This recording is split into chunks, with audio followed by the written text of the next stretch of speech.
So be ready for it.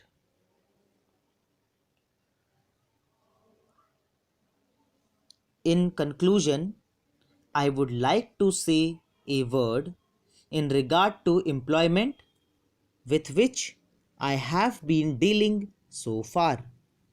According to the figures supplied, the number of displaced persons from Bangladesh employed through employment exchanges is only 37,000.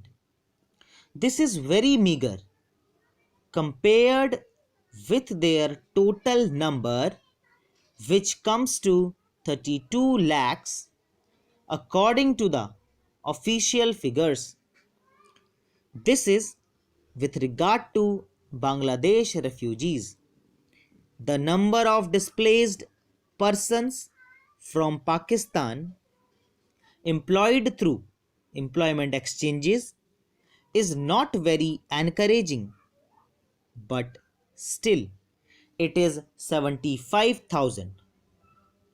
I would urge upon the Honorable Minister to take this into consideration and see that something is done to find employment for these people.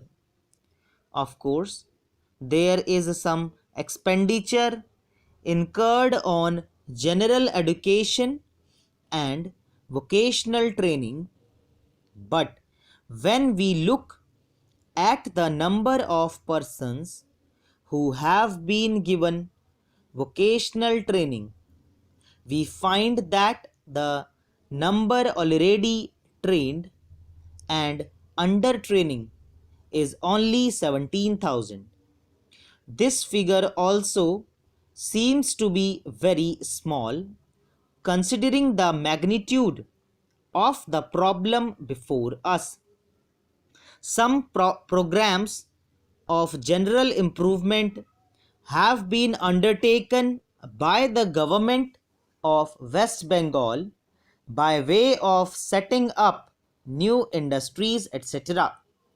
These programs should be looked into and put into operation with a view to giving more employment to these displaced persons. Within the limited time at my disposal, I shall limit my remarks to refugees from Bangladesh. The first thing which strikes one as one looks at the various brochures and publications that have been given to us is the amount of contradiction one has to battle against. The first contradiction is in regard to the number of persons government think they have rehabilitated in West Bengal. Granting that it is difficult to make a final assessment of the number of refugees who have come from Bangladesh, it is still true to say that at least there should be some sort of parity between what the Union Ministry says and what the West Bengal Rehabilitation Ministry says. Only a few days ago, the West Bengal Minister of Rehabilitation said that there are 22 lakhs of refugees who have to be rehabilitated, but the central government's figures are 31 lakhs. Unless the government know the number of people they have to budget for, it is rather bewildering to know how they mean to plan in bringing about their rehabilitation. As a matter of fact, many other sources believe that the figure is far higher, but in any case, there should be some parity and some idea as to the extent of the rehabilitation problem which still remains before the people of West Bengal.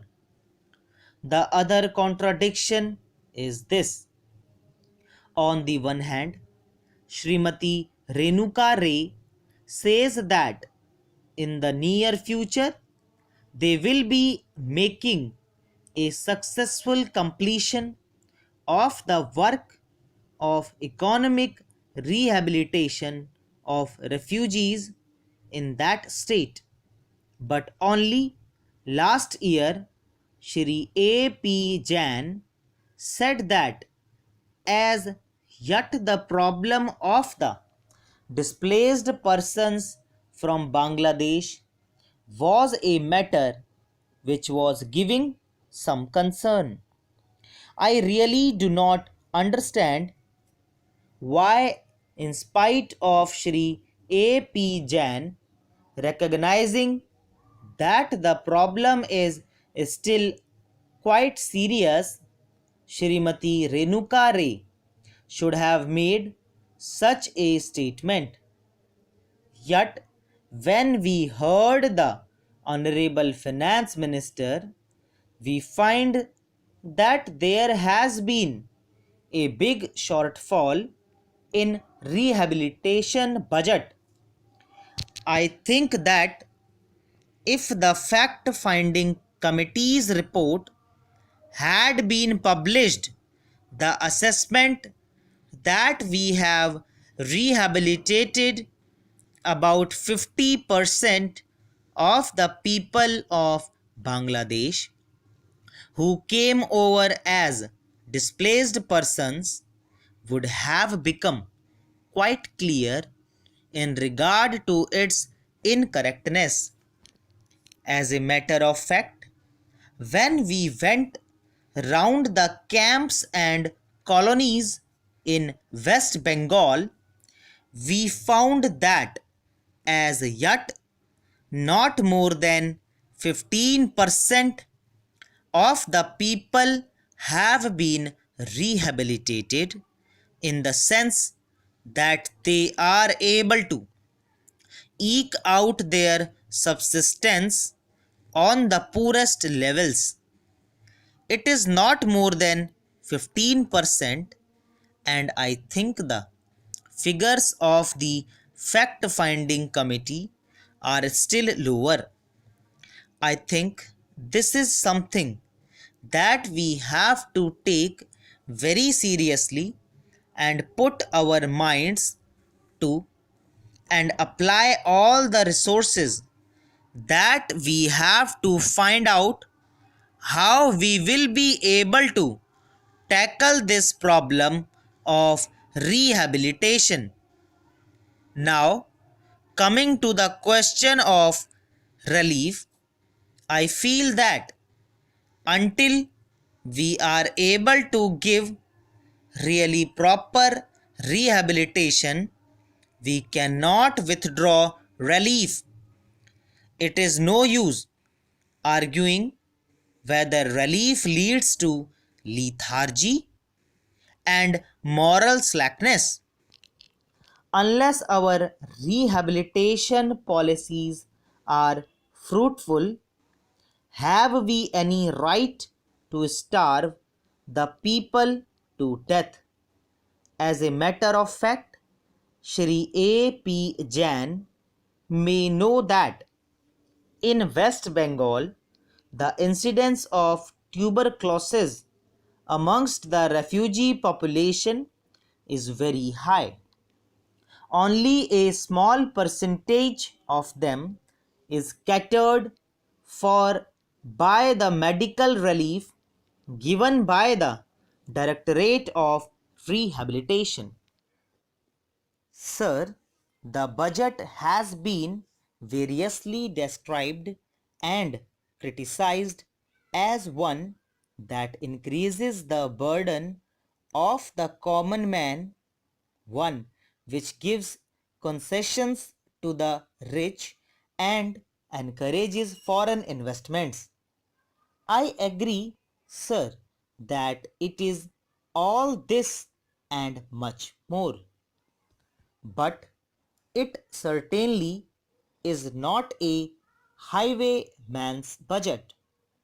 To my mind, sir, the budget is sincere, conscientious, and at the same time, it is a bold effort on the part of the finance minister, who is charged with heavy responsibility of finding resources for the 10th 5-year plan. This plan, to my mind, sir, is not at all ambitious in view of our needs. It may be looked upon as a rather heavy demand, but looking to our needs, it is not very ambitious. Sir, the fact that even the considerations of the coming general elections could not deflect the finance minister from the course which seemed to him necessary and proper should earn him the appreciation of every right thinking man. The common man's interest, as I said, is nearer to our hearts than perhaps some others can claim, or at least it is equally nearer to us, and yet there come times in a nation's history when it becomes necessary for the people to postpone the fruits of their labor and enterprise to secure the future. Here also, sir, opinions may differ. According to the Communist Party, such a time came during the last Great War when they were exhorting people, the common people, to contribute their full might to the war effort. According to us, however, sir, we are passing through such a time at the present moment, and I have no doubt that the common people appreciate this position and will willingly tighten their belts, contribute their full might, and will surely return the Congress to power, having full confidence in the future and looking to a future where their posterity will be assured of a far better social and economic order. Who, sir, does not sympathize with the difficulties of the common man? As a matter of fact, most of us come from that class, and I am sure the finance minister would have liked to do away with some of the levies. None would have been happier if he could have done without these new levies, but there are, sir, certain very imperative limitations. We are passing through a critical period. Sir, it may not be necessary to continue these levies for a long time. Rather, I am inclined to think that before long it may be possible to give us some of them at least. I have very valid reasons to think so. Our public undertakings are coming to their own, and some of our important irrigation and power projects have just been completed. Some others are nearing completion, and in due course, I think in the very near future, they must yield returns. This will go a long way to lighten the burden of the common man. We might, sir, also resort to some other ways. I suggest that we might take to public trading in some specific items of export and import. That would also certainly go a long way and help us. The private corporate sector has been steadily growing and has been developing capacity. It is sure to benefit from all these present concessions and develop greater capacity. This sector must come forward to meet new demands for taxation in the future. I agree that so far as indirect taxation is concerned, it has reached the saturation point, but the corporate sector, growing as it is in strength, in vitality, and in capacity, will not, I am sure, shirk its responsibility to contribute to the common fund.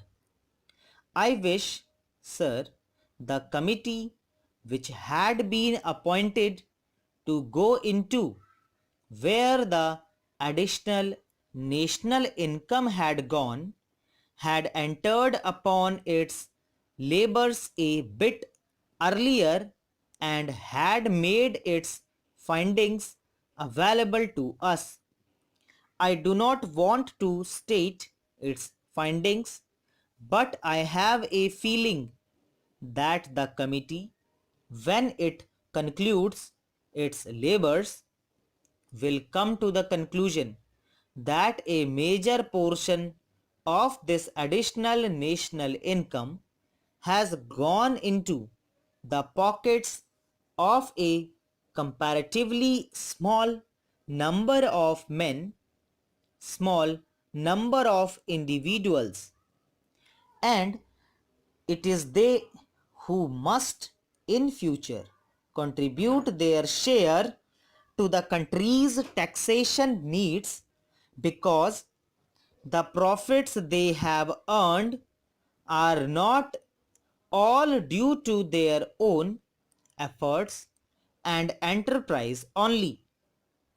To a very large measure, they are the result of the economic policies of the government and due to certain other circumstances to which they did not contribute anything.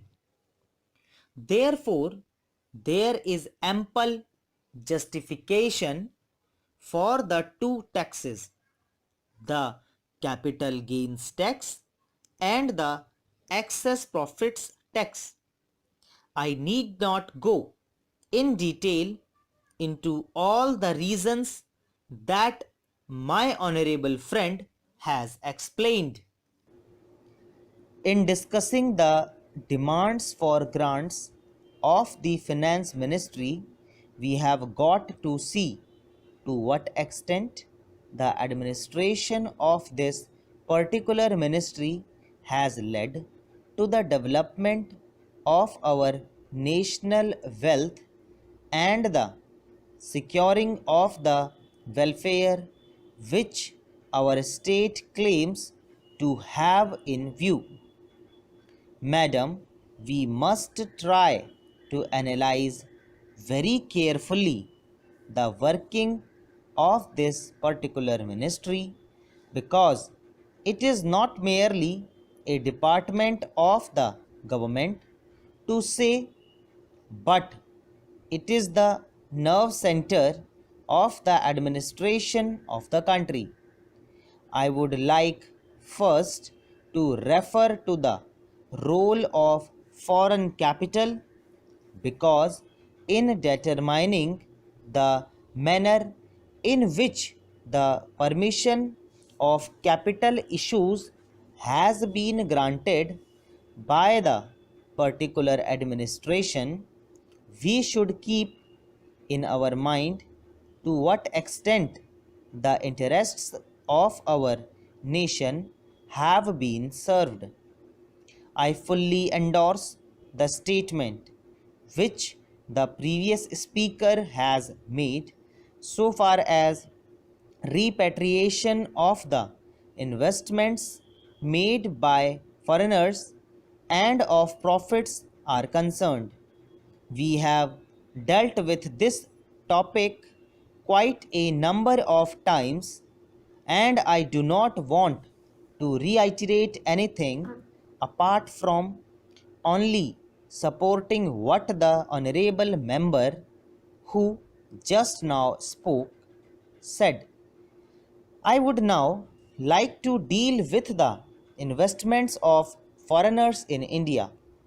Madam, the government of our country accepted the proposition that in allowing foreign investment, it should come in only in such industry and such form of production wherein our national investors will not come forward and in which technical skill is wanted. There is also one other factor which the industrial policy of our government of 1948 as adumbrated further in 1949 by the Prime Minister laid down. It specifically said that the control and ownership of such concerns should, as far as possible, be in the hands of Indian nationals, and the technical know how of our country should be developed. I would like to emphasize the figures that have been put forward for the last few years. From 1997 till the end of 2012 or the early part of 2012, it has been reported that rupees 19,000 crores of foreign capital have been allowed to be invested in our country. Of that, practically more than rupees 6,000 crore have been allowed to be invested in managing agency and trading enterprises in our country. So far as the government policy is concerned, we find that a sum of rupees 4 crores has been allowed to be invested this year. We do not know how it is to be used up. We have been told that during the period 2008 to 13, nearly rupees 35 crores have been allowed to be invested in textile machinery and generally in the textile industry. We have seen to what extent cotton and jute have been dominated by the national capital and to what extent they play the role as against the demand for them. We know further what is the government is doing in regard to these industries and how the Indian counterpart in these industries are behaving. Then, why this further penetration of foreign capital? Even In regard to the expansion scheme, we find that paints, soaps, electric fans, and machine tools are some of the industries where the government has allowed foreign interest to establish or expand their factories. It will adversely compete with the production of the country when the indigenous producers do not find any market in this sphere. Therefore, we have got to see to what extent the capital issue has been regulated by this government and particularly by the finance department so that the national well-being of the country could be guaranteed. Then we have got to look into the fact as to how far the new industries are allowed to function.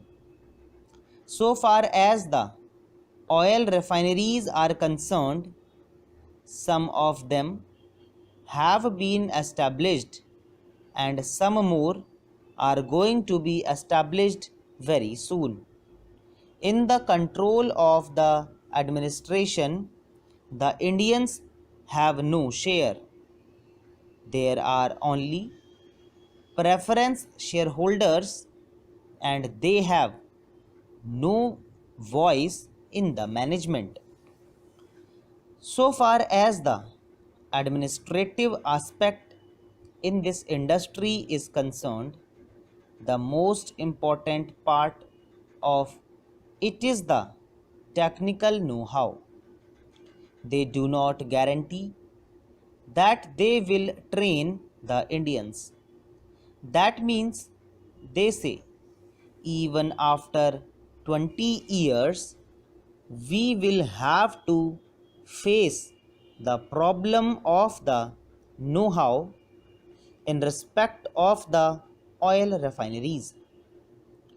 I do not know why the government are showing softness to foreigners in this matter.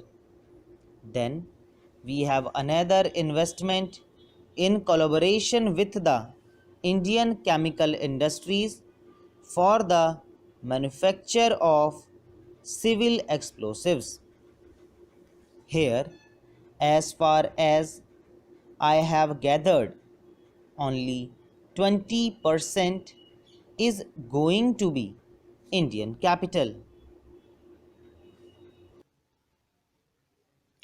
Sir, several questions raised regarding the Defense Ministry and the External Affairs and Irrigation Ministries have been clarified by my colleagues from those ministries. My task, therefore, has been simplified to that extent. Before I go to the questions, financial and economic, raised by several honorable members, I should like to clarify one or two points which are more administrative than economic or financial. One of them was raised by my honorable friend. He raised the question about the recruitment by the Assistant Superintendent's Departmental Competitive Examination and particularly about the examination held in 2010. He said that about rupees 6 crores were spent for the 2010 examination and later it was declared that no vacancies were available. He therefore suggested that a definite procedure should be there and the examination should be held according to the vacancies declared in advance and all persons who have qualified in that examination should be eligible for promotion or for appointment. Sir, I do not know whether the honorable member knows how these vacancies are filled. He probably refers to the section officer's grade in the Central Secretariat Service.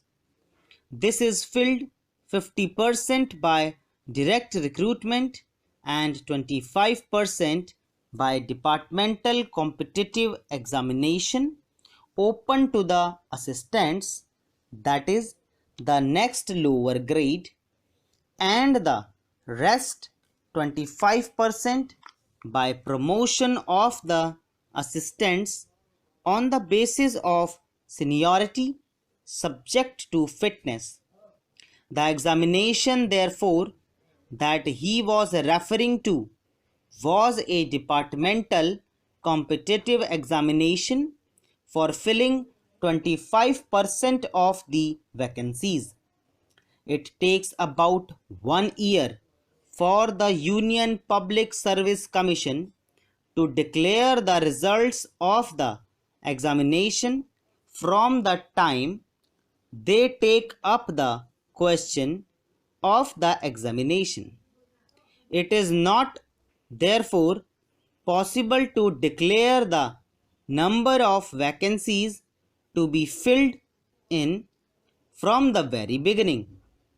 To declare them just when the results are out is more realistic, and that is what is done.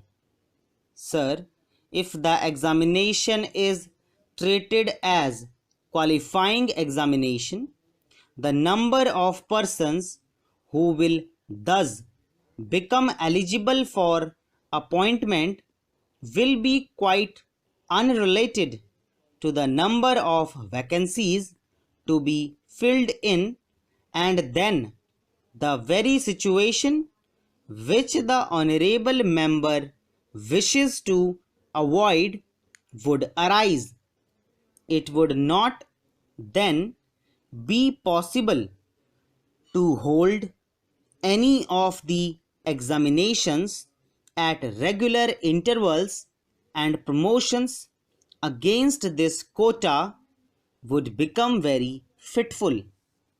The honorable member also suggested that the rules for recruitment and promotion, etc., should be uniform for all ministries, whether participating in the Central Secretariat Service Scheme or not. It must be, and this is so, except for the Ministry of External Affairs and the Railways. These have different rules, but these rules are very much similar, and there is not much difference. But because these persons are recruited for different purposes and by different agencies, they are separate. Therefore, his purpose in saying that there should be uniformity is almost carried out. The only difference is that the Ministry of Home Affairs does not control the services in these two ministries. Then, sir, questions were raised about backward areas and the backward states, and also about the city of Kolkata. If the budget is properly scrutinized, it would be found that assistance is provided for the states, particularly the backward states, and the Finance Commission, which assesses the overall requirements of the states, takes this into consideration and makes its recommendations, which are carried out every time the Finance Commission's recommendations are received, and they are received periodically according to the Constitution. Sir, I would like to give the total amount paid to the states on this account.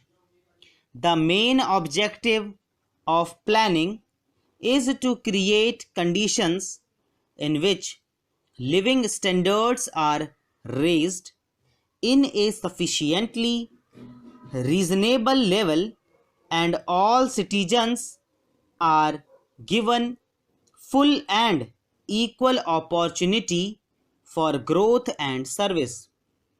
The plans seek to provide a balanced emphasis on increase in production and employment. The development plans are thus accepted as the means for ensuring equitable development in the field of social services. There is no reason to suppose that the needs of the less fortunate or prosperous states are being neglected, but it would not be proper to expect that all these differences could be wiped out now immediately. It must be seen whether we are going towards that very end or not. We are deliberately going towards that end, and we hope and trust that in course of time these inequalities would be wiped out, if not completely wiped out. At any rate, they would be lessened. My honorable friend complained about inadequate provision included in the plan for meeting the growing requirements of the city of Calcutta, where even the basic services like water supply, sewage disposal, and drainage were not being augmented. I have no intention of giving a certificate about which my honorable friend Dr. Krishnaswamy was talking some time ago, since anything like a certificate being given by any member of the business community is likely to be misunderstood. But the fact remains that impartial observers, both here and abroad, have testified to the soundness and stability of our finances, which have successfully withstood severe stresses and strains of the changing economic factors, both national and international, and for this the fullest possible credit is due to the wise handling of the situation by our present finance minister. There have been criticisms on both sides. Some have described the budget as pro big business, as something which has brought about a boom in the stock exchange, and as something which has brought about satisfaction in the business circles. The fact is that if there has been any satisfaction, it has been due purely to negative features of the budget and not because any positive relief in any direction has been given to business or industry. It is true that there were certain fears in the minds of the business community that, in view of the expanding and growing needs of the center, the finance minister might resort to certain further additional taxation, and since those fears were not realized, there has been some slight recovery in certain stock exchanges, but that does not in the least mean that whatever relief and legitimate relief was due to the business and industrial community has received any adequate response from the finance minister. We have got to face the fact that we are at present engaged in the process of development. People who talk about UK and USA conveniently forget that these are the most highly industrialized countries in the world, and our taxation system, so long as we are engaged in expanding the building, our economy must be adjusted and linked with the requirements of the expanding economy and should not be compared with the high taxation levels that may be prevalent in UK and USA. Friends have talked about unemployment, but whether the raising of the direct taxation levels will in any way mitigate unemployment is a question that should be considered. If the finance minister gives substantial relief in direct taxation, I think that might lead to an acceleration in the pace of development. So, it has to be considered whether it is relief in taxation which will lead to a reduction of unemployment, or whether it is raising of taxation to the utmost levels which will dry up the resources and channels of capital formation, and thereby not only retard all further development but might also throw the functioning of present industries out of gear. So, my submission is that when the Taxation Inquiry Committee has been appointed, it is only logical to expect that no substantial changes in the taxation structure will be made until the findings of that expert committee are known, until we know the incidence of taxation in the various sectors of our economy. Now, coming to the question of deficit financing, I am afraid that my esteemed friend's attitude was somewhat different from the line of opinion in the business and industrial community. Not that we advocate deficit financing for bringing any artificial rise in prices, but the fact is that those who have criticized deficit financing have not suggested any other alternative or made any other constructive suggestion which will bring about necessary development plans. After all, the fact has got to be faced that whatever program we have set out in the national plan should go on unimpeded by any financial considerations.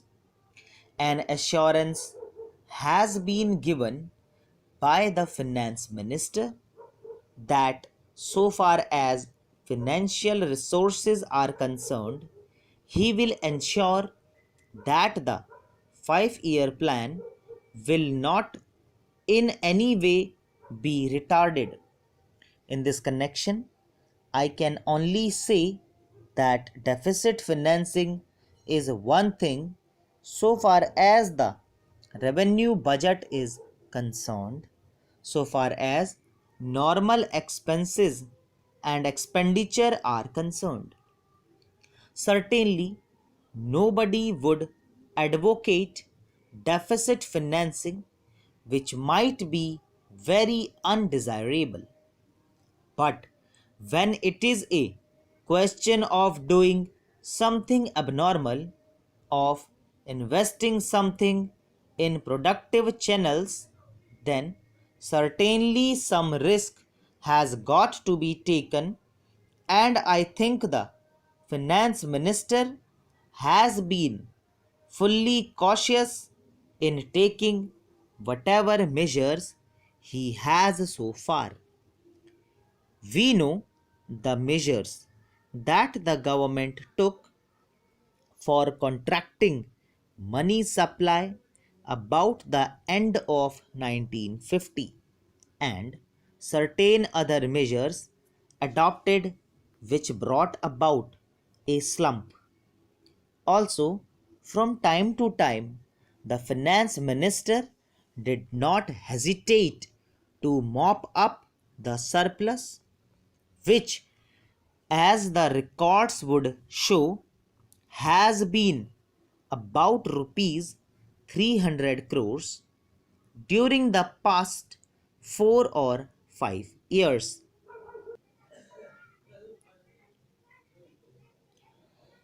In the course of the debate yesterday on the Home Ministry's demands, a number of points were raised by honorable members. In particular, I am happy that some members of this House appreciated the efforts that were being made by the state governments as also by the center so far as the various subjects under discussion were concerned, especially so far as the law and order situation was concerned. It was very good on the part of some members to have appreciated the efforts made by the state governments in this regard. There were a number of other points also which were raised, and in respect of some of them, I should like to enlighten the House so far as the real position is concerned. These points deal very briefly with Tripura, the Andamans, Delhi, and Gujarat, and they have also some bearing on the question of the scheduled castes, the scheduled tribes, and the services. These, therefore, are the various points, and I should like to place the correct picture before this House so that the House will know what government have been doing so far as all these questions are concerned. With your permission, I would deal briefly with Tripura first. When the Part C States Act was passed, in view of a number of circumstances, the geographical position of the state, the backward nature of the state, the existence of a very large number of tribal people, and a number of other circumstances, it was considered advisable so far as the administration of this state was concerned, that it ought to be directly under the government of India so that they can spend more for the purpose of developing this backward area. Now, the question is often raised why we are not immediately introducing popular government in this tiny state, the population of which is 500,000. That question cannot be considered singly but will be considered in the context of the report that we are receiving very shortly in the course of the next 3 or 4 months from the States Reorganization Commission. The whole question will be considered. Their recommendations will be placed before the House, and only then government will take appropriate action. So far as the present regime is concerned, it will also be kindly noted that it is not an autocratic rule in the popularly accepted sense of the term. Therefore, I am pointing out to this House certain circumstances from which the House will gather that government have been trying their best to improve the conditions there and to develop it to the extent that is possible. I would make a very brief reference to the expenditure during the last 3 years. For the year 2010-11, government spent rupees 95 crores. There is a considerable scheduled tribes population as also a scheduled castes population. Mostly they have come from Bangladesh. A sum of rupees 17 crores has been set apart for the purpose of improving the condition of the scheduled castes as also the scheduled tribes. Then very great efforts are being made for the purpose of rehabilitating the refugees, most of whom are from the scheduled castes, and it will be found that, as a matter of fact, 1,90,000 people have been rehabilitated in this tiny state of Tripura. Out of them, 99,000 and odd have been rehabilitated in government colonies, and land loans have been given, facilities for education have been given, and in respect of medical facilities, it will be found that the amount has increased by at least 5 times. Then a point was made that unemployment was rising. So far as the question of unemployment is concerned, it is a general question and has only a very short specific point so far as the state is concerned. You will find that in view of the development projects that government have undertaken, the number of persons employed or the service personnel in this tiny state has increased. These persons are actually underemployment in respect of the different departments so far as development projects are concerned. Then you will also note that for the purpose of providing good buildings for offices, especially for schools and hospitals, the government have a proposal before them which is being implemented, according to which rupees 1 crore are going to be spent for the purpose of construction of various buildings. Then we are also taking care to see that crime is not increasing at all. Very vague statements were made that crime was increasing. In fact, so far as the border area is concerned, there were only two dacoities and no more. Even all the offenders in respect of these offences have been brought under control.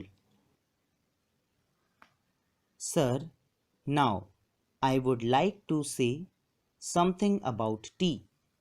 This time there is taxation on common tea, the tea that we are consuming here, so that there can be more earnings through export. But if we examine this tea industry, we will find that we are not getting good results either by the efforts of the tea board or by the efforts of government. One fourth of the production of the whole country is represented by tea, but that much of attention is not given by the government to this industry. They think that it is already getting foreign earning, and so it should continue to get it. But efforts should be made not only to develop this industry but also to improve the industry through research and other things.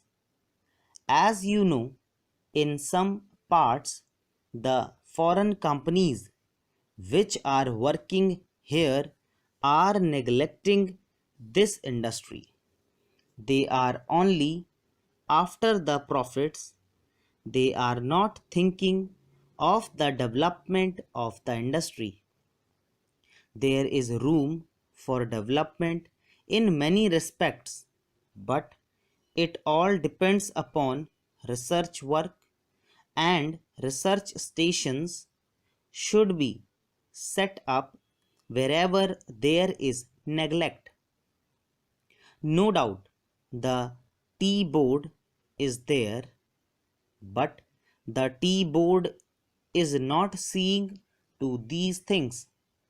That is our complaint.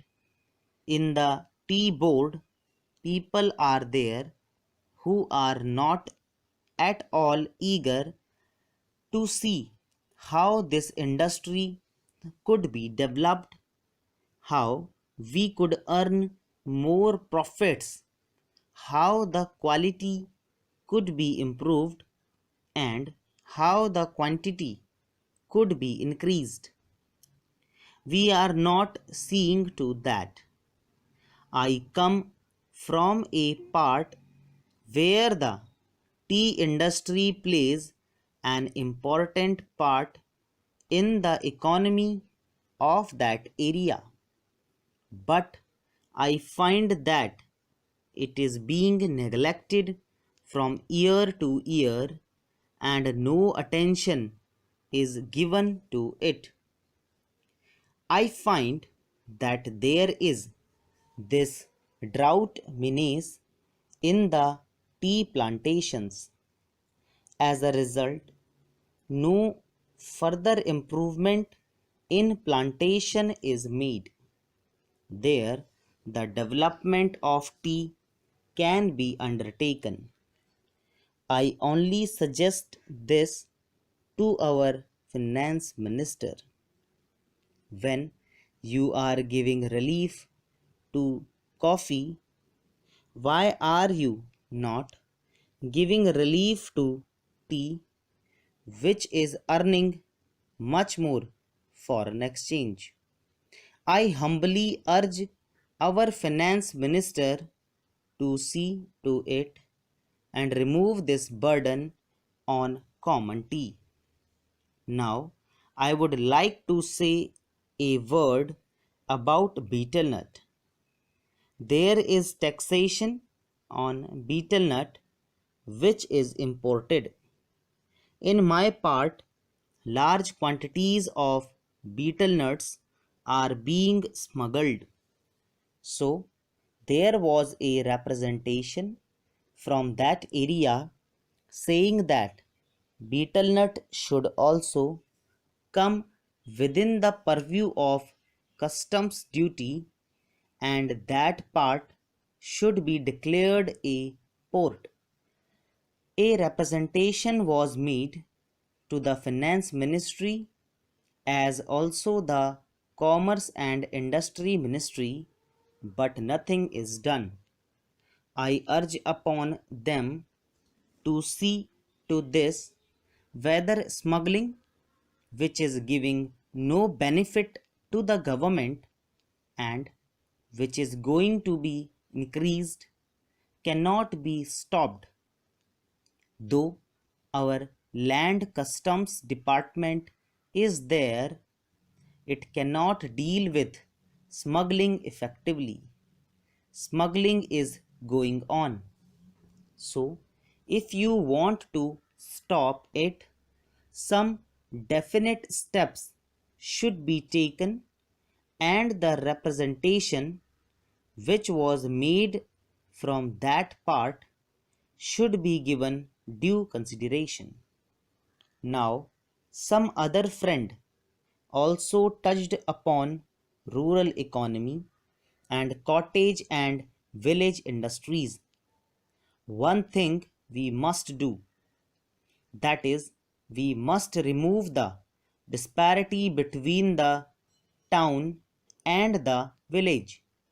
If we are to remove it, what should be done? We should develop small industries, village industries, and cottage industries. How can they be developed? For that, power should be there. Now, my honorable friend was saying that our 6 lakhs of villages, only 19,000 villages have been electrified. This is meager. If village electrification is not given due consideration, we cannot make progress. When our draft 5-year plan was discussed among members of parliament, I asked for information about how much of village electrification was contemplated in the 10th 5-year plan. The answer was very unsatisfactory. Unless you develop your village industries, how can you advance? They are also contemplating to employ the surplus labor and also agricultural peasants who are not wholly employed to develop village industries and to make a plan. But unless power is supplied, unless you have a good scheme of rural electrification, how can village industries be developed in these modern days? We say big things. We say here and We shout from housetops that so much is being done for the rural areas, but actually, we are not doing what should be done. If rural electrification is there, then rural industries can be developed. Otherwise, they cannot be developed. Unemployment cannot be solved. The only solution for unemployment is the development of small industries and cottage industries. Otherwise, unemployment will increase year by year and there will be frustration among young men, particularly among the educated.